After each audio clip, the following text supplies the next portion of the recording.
Hey everyone, my name is Zach. I'm a 23-year-old competitive boulderer from Canada, currently living in Montreal.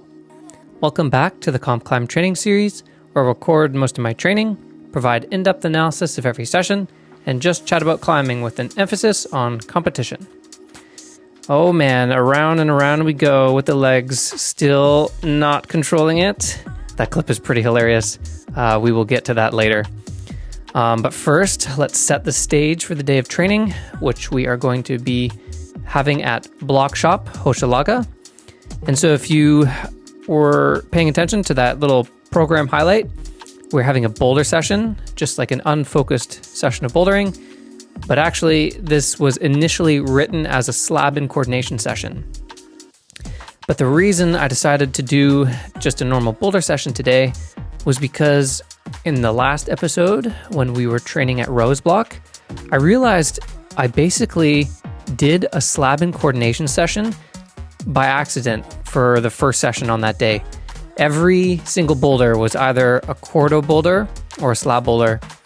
And that was because that was our first day off of rest week. And in the first session, I don't want to grip too hard because my body's just tweaky and coming back. So I ended up just doing a slab and coordination session. So I figured, okay, well, let's say that day was just a slab and coordination session where it was supposed to just be unfocused bouldering. And I want to do my unfocused bouldering session today.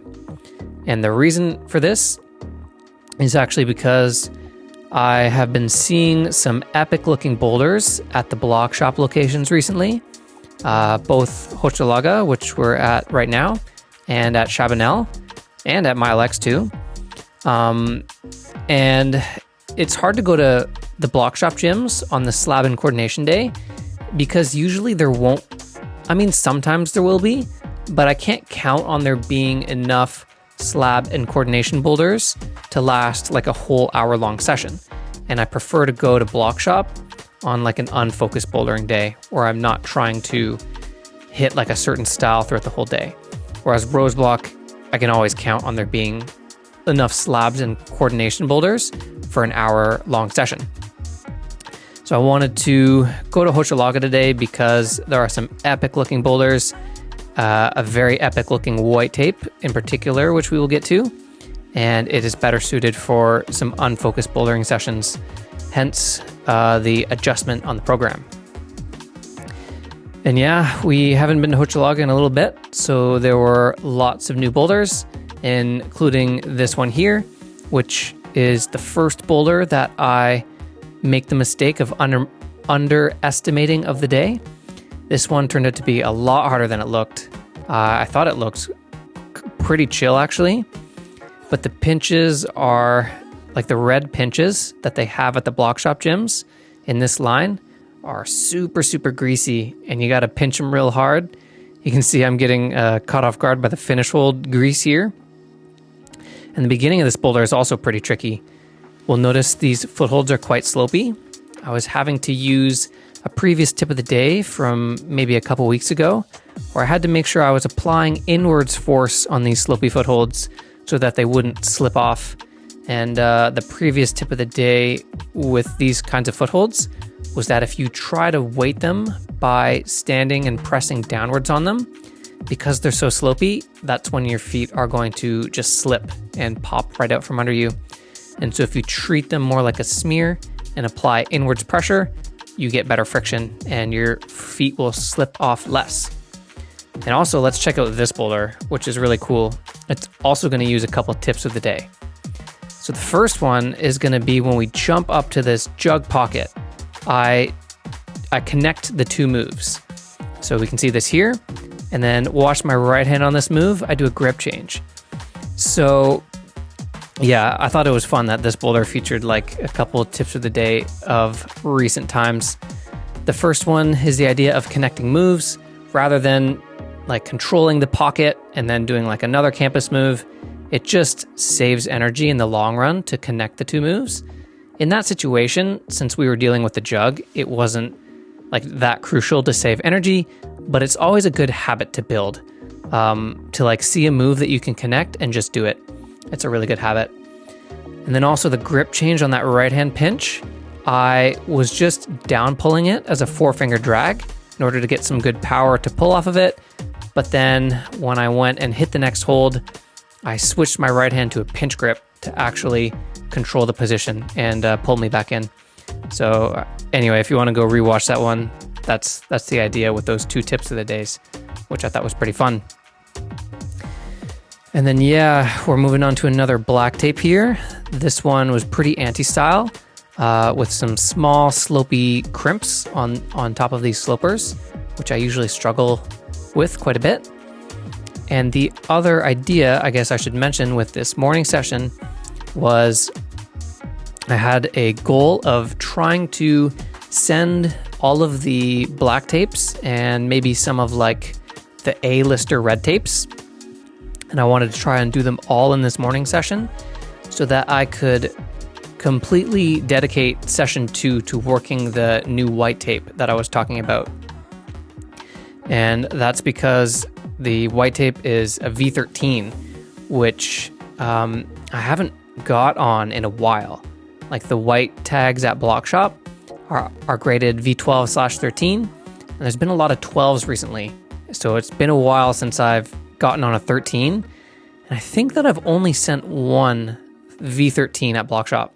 So like I want to do another one, and the V13 grade at Bloc Shop is my absolute physical limit always.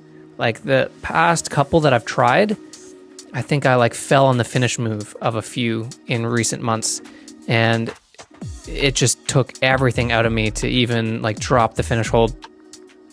You know what? I'll link a previous video where I had the most epic battle with probably the most epic hard block of recent months, and it was at this gym, and I like battled it so hard until I just couldn't stick the last move.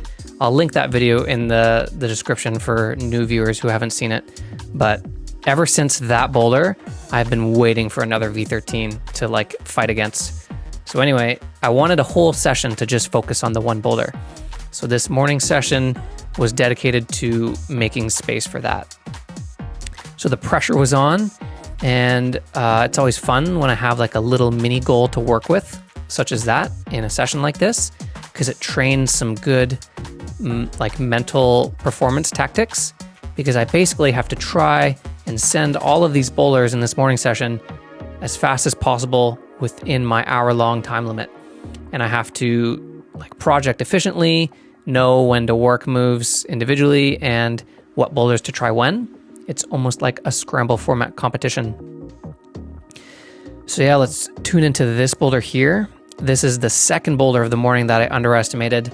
I thought this one also looked super doable, but it proved to be way harder than I thought. Even this first jump move is like deceptively hard. It looked like a pretty simple move because the hold we're jumping to is a jug, but it's around the corner and blind, and the setup position is really weird. It's actually quite hard. And then the ending sequence is also very hard. When we get this next sloper, that's really bad. This opening of the hip here is way harder than it looks, and getting this transition, the holds are so bad that it's difficult to pull my body into that position. But then as soon as you sort of get a little bit over on the gray volume smear, the left hand becomes better, and the last move is super satisfying. But yeah, that one was a pretty clutch send. Definitely underestimated that boulder, and I don't know if the setters have been trying like extra hard recently, like the Bloc Shop setting crew, but the grading has been like really consistent recently. Like I saw that 11 and I said, oh, maybe this looks like an easy 11. But I was just wrong. I was deceived, and it was like perfect on the nail Bloc Shop V11. And then we're moving into another super cool boulder here. This one is one of the A-lister red tapes that I was referring to earlier. And it had a very cool lâché move that I surprised myself with a flash of, actually. That sort of side to side, lead with your opposite foot lâché is not so my style. And usually it will take a few attempts from me. But I really thought hard about the move before I tried it on this one. And it helped me flash it. So that was quite satisfying. And anyway, I guess I should mention at this point, we have successfully now completed all of the black tags in Hochelaga, and now we can just finish off with some other moderate boulders. And I achieved my goal of setting us up perfectly for a white tape projecting session, which was quite satisfying. And I think there were a total of 4 black tags that we did in the session, which is a pretty good amount. That's like on the higher end of black tags I can do in a session at a Bloc Shop gym. We got another cool red tag here that we're getting a send of. And then the last boulder of the session here is going to be this very beautiful looking V6. As you can see, this was like an A-lister yellow tag. And yeah, with the slabs at the Bloc Shop gyms, I usually always try to get on the 6s and 7s. I can always be caught off guard by the difficulty in the yellow tag range on a slab. And this one was a good example of that. These holds were worse than I remembered, and it was actually kind of tricky to maneuver through the sequence. And this last move was a little bit tricky too, to find like a good foot space. So yeah, I never passed up the chance to try the yellow tag slabs at Bloc Shop. And that wrapped up a quite successful morning session. I accomplished my goal of setting us up perfectly for this second session, which you can see is listed as a Boulder Max 4 session. I substituted out the morning session from slab and coordination to just bouldering, but we may as well leave the second session as Boulder Max Force, because this boulder that we are about to project for an hour is very much so my max force level of boulder. This thing is so epic, super hard.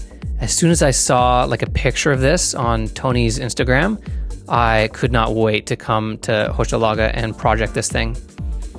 Now going into this boulder though, I was definitely sketched because these holds are pretty new at Bloc Shop and they eat your skin. So I was like being careful throughout this whole projecting process. And at the end of it all, I do have some pink tips, but it was definitely worth it. So let's talk about the boulder.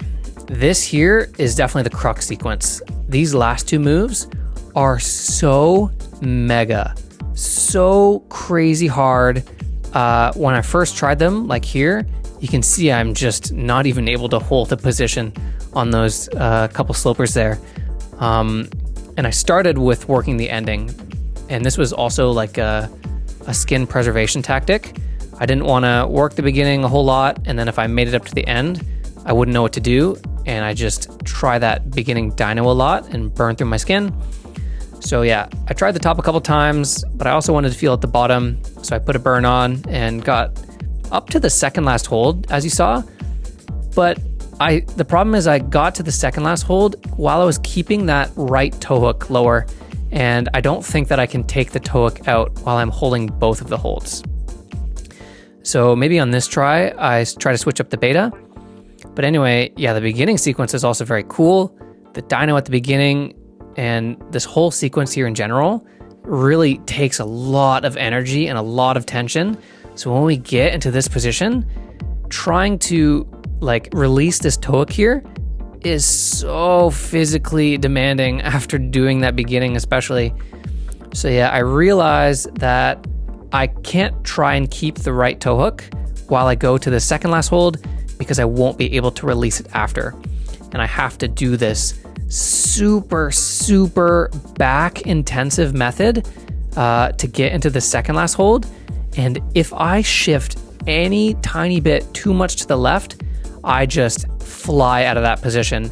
I have to be, you can see here, I'm actually experimenting with trying the idea of connecting these 2 moves, like the previous tip of the day I was mentioning. And it actually felt maybe doable because it eliminates the intense element of body tension and back strength, but it's like a very difficult position to kind of like almost paddle out of. So I couldn't decide between these 2 methods. And then I'm also realizing just how mega these last 2 moves are. And I think at this point in the session, after this attempt, I'm sure, because I'm still trying it from the beginning. But anyway, the point is, I realize I'm not going to be sending this boulder today. This one would take a couple sessions probably. So I end up just projecting the end, and I want to at least have stuck the last 2 moves because they are like physical limit for me. You can see we have a pretty good attempt there. And actually that attempt there is going to lead me into the tip of the day. So for today's tip of the day, we're going to be talking about something that actually seems like it should be quite obvious, but I am constantly forgetting this in almost every single session that I have. And I feel like climbers of all levels make this mistake, and it's not just beginners that make the mistake. I make it almost every single day. And this is the idea of just jumping for a move like right off the bat without realizing how much we can actually static a move. So this one is a great example. This finish move sort of just felt way out of my league. It just felt really, really hard to smash up for this finish hold and launch for it like really aggressively. And the reason I tried to do that was because it didn't look like a move that was supposed to be static. It definitely looked like a dead point. And this is why we make this mistake a lot, is because it's a very common and fun move that setters would like to set, right? You just simple dead points between holds. And then when we're reading a boulder, we'll often see, okay, this move is clearly like a dead point. This is the setter's design, and that's what we'll go and try. And sometimes this is good, but in cases where we're actually not able to hold the dead point really easily, sometimes it can be great to assess, oh, how much can I actually ride the foot before I leave the foot? So that's like what this whole idea boils down to, right? When we really jump and smash up for a hold, let's use this as an example. The idea is that we leave the foot earlier than we need to. So on my first few tries, I would just jump, my left foot would come off super early, and I would just focus on the upper body. But now, in my last couple tries while I'm working this finish move, I realized that, we can see by this visual as well, I can actually touch the finish hold while my left foot is still on the foothold. And that's something that I didn't realize right off the bat. Now, I can't necessarily static this move because the foothold is too slopey, and it would take a whole lot of body tension in order to actually static this move. But by riding the foot for as long as I can, it gives me way more control, and there's a whole lot less force going through my hands, and it helps me hold the swing on these 2 holds better. We're actually going to see a hilarious clip coming up where I barely hold the swing, but by riding the foothold for as long as I do, it actually allows me to hold the swing in the end. And I'll also mention that I'm not that tall of a climber. I'm about 5'11", so I'm like, maybe not every, like a shorter climbers, definitely this will apply to you less. Oftentimes with dead point moves, you will probably just have to dead point. Like a shorter climber would definitely not be able to do this beta that I'm doing here. But anyone in the 5'9" and up range, I would definitely encourage at least paying more attention to, okay, how long can I actually ride footholds and almost static moves before taking my foot off the foothold and committing to a jump move. And the more you pay attention to this, it will really come in handy when you're trying to hold really, really bad holds and swing off them like a move like this. So yeah, that's today's tip of the day. Know how long you can ride feet for. So yeah, let's check this out. You can see that I really start to ride the left foot for even longer, and it's just the key to this move, and it unlocks the whole thing. But it is still really hard. Like I was saying, even though I optimize, holding the swing on these 2 holds is crazy. Because when we get here, the left hand becomes so bad, it gives me this crazy helicopter spin, and the hold is dual text.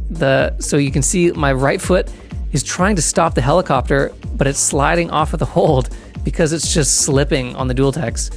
And so that last move, like that was such a fight to do it individually like that. And the last move is so hard that I realized, okay, there's no way I can send this boulder today at the very least. And I was gonna call the session like right there after sticking that move. But I said, hey, I got a bit more time on my timer and I'm having so much fun trying this mega boulder that I'll just put 1 attempt from the ground on. That's actually a pretty good attempt. I almost stuck that second last hold. And with the muscle memory too, like that muscle memory is just such an important thing when you're projecting a boulder at your absolute limit. It's really hard to send a boulder at your limit without having actually executed every move. Like, sure, I knew that I could do the last 2 moves, but after I actually went and stuck them, it gave me so much more confidence When I got up to that point from the ground, actually, I felt like I had a better chance of sending it. So anyway, if I went and tried that boulder for another session, I bet I could send it, but that ate so much skin, I think I just have to leave it at that. But anyway, shout out to the Bloc Shop setters for putting up another absolute mega white tape. And yeah, I'm gonna have to wait a little bit longer till I get another send of a V13 and the chase will continue. But anyway, let's quickly jump into our day of training tomorrow and fast forward to Future Zach. So here we are the next day for our session of campusing, which we are doing at Beta Block.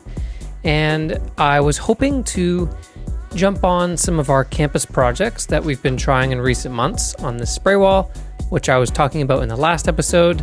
But I was actually feeling definitely the effects of the training more so today than I even was feeling like I was feeling sore from training more than I was feeling rusty coming off of rest week in our first campus session.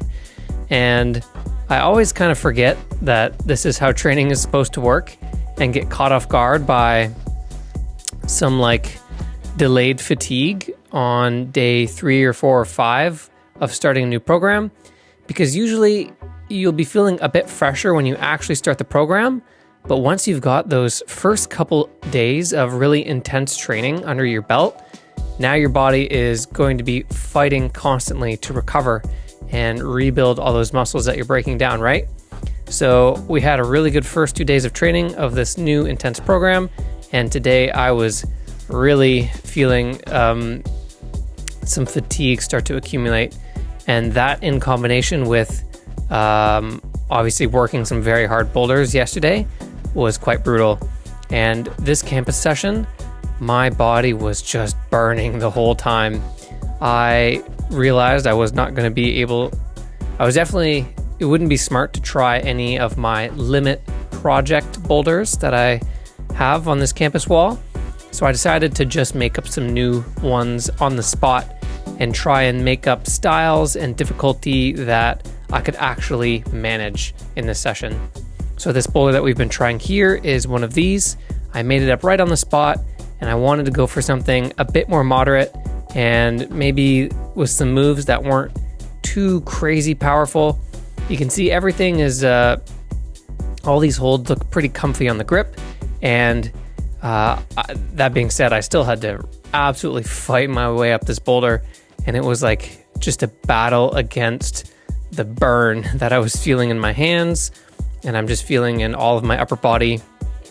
And my core especially was actually really sore after working that white boulder so much yesterday, from all the body tension that was required to really lay back on those slopers effectively. So yeah, the overview of today's campus session was burning grip and destroyed core. So I was really having to fight in this session of campusing. And also, you notice how I was ripping off this right hand start hold a few times trying to jump up to it. That was especially not fun to be doing in this session because, like I briefly mentioned, those white holds were brand spanking new and really ate up my skin more than I realized. Like the texture on those holds was quite sneaky. I didn't realize it was taking away skin until after I washed my hands and I saw just how pink they were. So yeah, we're also battling with some pink tips in this campus session. So basically, I had motivation to try and stick every hold during the session and do my best not to fire off of it because that would mean very painful consequences. So anyway, throughout this whole campus session, I was really battling with wanting to call it early, which I think also would have been pretty justified. I was like really feeling the burn and the fatigue, and sometimes it is good to call sessions early when you're feeling like this, just for like, obviously for injury prevention. You don't want to push yourself too hard if you're like really feeling unstable in your body, but it's also just mentally healthy to sometimes not have to, go through a lot of pain when you're trying to climb and have fun. But I was threading the line, I think, quite nicely of really assessing, okay, am I like gonna hurt myself? And then I realized, no, I wasn't. And so I did a good job of pushing through the desire to quit throughout that whole session. And I was able to do my full 45 minutes of campusing, which I was pretty proud of. It's been a while since we've been in like a grindy training program, and we've just been having fun in recent months. So this was my first instance of having to return to like, okay, we got to just grind out some sessions, and we're off to a good start. So far, we haven't deviated too much from the program, and we've been able to grind out our target sessions.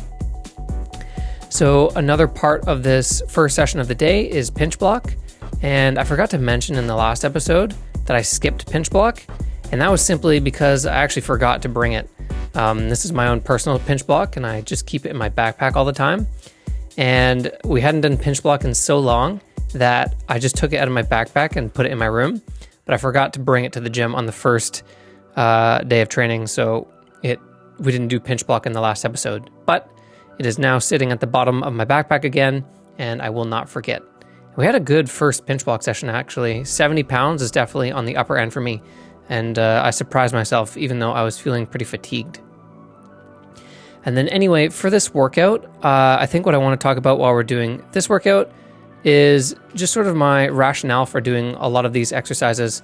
And I try to update, like do this every now and then just for the new viewers that we pick up along the way and that haven't necessarily seen me do a workout yet.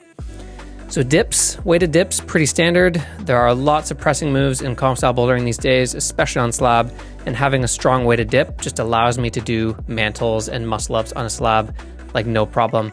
And yeah, weighted dips is very, very important if you're like a comp climber. And then jump squats is also pretty self-explanatory, and they're really good for just powerful distance downers, I find. It's all about the explosivity in the legs, and adding a bit of extra weight in the jump squats makes it easier to do a jumping move without any weight, right? And then deadlift, I find the most translatable climbing skill that deadlift helps are like powerful undercling sequences, or even intense layback moves like that white boulder we were doing yesterday.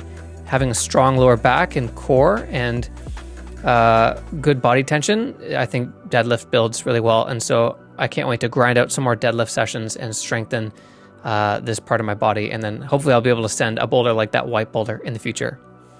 And military press, there are lots of overhead pressing moves in comp style bouldering these days. And military press is very, very translatable. And I prefer to do it with 2 handheld dumbbells rather than a single bar, because I like the added stability required from like the wobbling of the individual dumbbells. And you also see some imbalances that you wouldn't maybe notice from like which arm is stronger necessarily. And then pistol squats, I prefer to train pistol squats rather than just like regular squats with like a single bar, similar to the rationale with military press with the single dumbbells. It helps train more stability and you notice imbalances. And actually even more so, it also just trains the direct coordination of doing like a pistol squat on a slab. I find if you only train like 2-leg squats, you sure you'll have the strength to do a pistol squat move on a slab, but you don't necessarily train those muscle pathways and the actual coordination to execute the movement when you're doing 2-leg squats. So I really swear by pistol squats to directly translate to slab. And ever since I really improved my pistol squat, my slab skills have leveled up by never before. And in combination with these calf raises and calf stretches, honestly, it's really made me such a better slab climber. And yeah, like we already talked about like why I do the calf raises in the last episode. It helps with slab climbing as well, and just overall ankle strength and calf strength. And yeah, I like the pistol squats because you directly train the movement that you literally just go do on the climbing wall, whereas 2-leg squats don't necessarily. And then side splits, also pretty self-explanatory. And I'll even take it a step further, and it doesn't just help you for mobility, like side splits, like being able to like reach a foothold that's way stretched out. It also helps you control a lot of back swings on movements. If you're like jumping between 2 holds, sometimes if you can like actually execute a split, like mid dead point and cut loose to stop your swing and maybe like counteract like if your legs were just hanging down underneath you, they would rip you away from the wall a lot of the times.